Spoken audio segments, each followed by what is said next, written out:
Men bu pudrani birorta pudraga alishmayman, lekin juda ham yaxshi ko'raman. Bu, конечно, Chanel Loose Powder. Bu pudra, agar originalni olib ishlatgan bo'lsangiz, reально zo'r pudralardan bittasi. Mana уже 3tasini oxirigacha ishlatmay, shu tamom qilmay, mana tugamasidan уже yangisini oldim. Nega?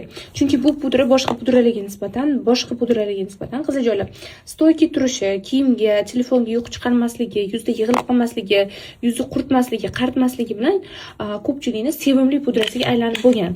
O'zim ishlatadigan pudram qizajo'lar mana. Bu oq rangi. Oq rangini ham ishlatib ko'rganman, 20 rangini ham ishlatib ko'rganman. Ya'ni bu hozir bu qo'limdagi 10, ma'nisi 20 edi adashmasam-da. Bu 20si, ma'nisi 10. Oqroq oqartirib qo'yishni xohlasanglar 10 rangini ishlatib ko'ringlar. 20 rangi ham bo'ladi, bunaqa temnoroq rangi bo'ladi. Endi bu sostoyaniyasiga qaramanglar. Mana yengisiga o'zimga 20 rangini oldim, chunki bu ton bo'ladi. Shunaqa cho'tki turib beradi yuzingizda.